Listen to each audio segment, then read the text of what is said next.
ఒకరోజు చుట్కీ ఆడుకుంటూ పక్కనే ఉన్న ఒక ఇంటికి వెళ్తుంది. తలుపు తీసి చూస్తే అక్కడ ఒక పెద్ద ఆయన ఏదో మెషిన్తో పని చేసుకుంటూ ఉంటారు. చుట్కీ ఎంతో ఆసక్తితో చూస్తూ ఉంటుంది. చుట్కీ ఆయన దగ్గరకు వెళ్ళి, మీరు ఎవరు, ఈ మెషిన్ ఏంటి అని అమాయకంగా అడుగుతుంది. నేను ఒక సైంటిస్ట్ని, ఇది ఒక టైం మెషిన్ అని ఎంతో ఆనందంగా చెబుతారు. చుట్కీ ఆశ్చర్యపోతూ, టైం మెషిన్ అంటే ఏంటి, ఇది ఎలా పని చేస్తుందో నాకు చెబుతారా అని అంటుంది. ఈ టైం మెషిన్తో మనం టైం ట్రావెల్ చేయొచ్చు. అంటే మనం పాస్ట్లో ఏ టైంకైనా, ఫ్యూచర్లో ఏ టైంకైనా ప్రయాణం చేయొచ్చు. అంతేకాకుండా అక్కడికి వెళ్ళినప్పుడు మనకు చేతనైన చిన్న చిన్న మార్పులు కూడా చేసుకోవచ్చు అని చెప్పుతూ అది ఎలా పని చేస్తుందో కూడా చుట్కీకి వివరంగా చెబుతారు. ఒకరోజు చుట్కీ వాళ్ళ నాన్న చుట్కీ కోసం కేక్ తేవడానికి బైక్ మీద వెళ్తుంటే యాక్సిడెంట్ అవుతుంది.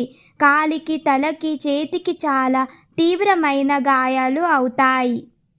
చుట్కీ అది చూసి చాలా బాధపడుతుంది. నాన్న త్వరగా కోలుకోవాలని దేవుణ్ణి ప్రార్థిస్తుంది. చుట్కీ వాళ్ళ నాన్నని పరామర్శించడానికి నాన్న వాళ్ళ ఫ్రెండ్ వస్తాడు.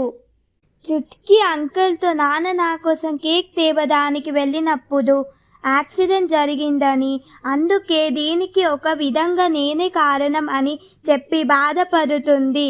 అంకుల్ చుట్కీని ఓదారుస్తాడు.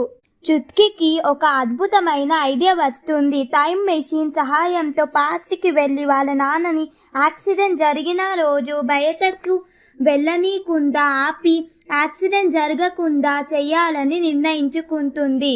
చుట్కీ సైంటిస్ట్ వాళ్ళ ఇంటికి వెళ్తుంది. ఆ టైంలో సైంటిస్ట్ ఇంట్లో లేదు. టైం మెషిన్తో పాస్ట్కు వెళ్ళాలని ప్రయత్నిస్తుంది. కానీ ఏదో ప్రాబ్లం జరగడం వల్ల రాజుల కాలానికి వెళ్ళిపోతుంది.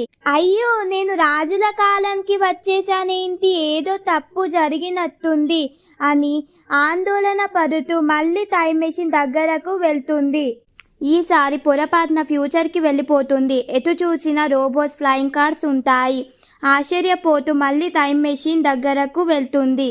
ఈసారి కరెక్ట్గా యాక్సిడెంట్ జరిగిన రోజుకి వెళ్తుంది. అప్పుడే బైక్ మీద బయటికి వెళ్ళబోతున్నా నాన్నకి అడ్డుపడి, నాకు కేక్ వద్దు, బయటికి వెళ్ళవద్దు అని నాన్నను ఆపేస్తుంది. మళ్ళీ టైం మెషిన్ సహాయంతో ప్రస్తుతానికి వెళ్తుంది. ఇంటికి వెళ్ళి చూస్తే నాన్న సోఫాలో కూర్చొని ఉంటారు. నాన్న తల, చెయ్యి, కాళ్ళు అన్నీ మామూలుగానే ఉంటాయి.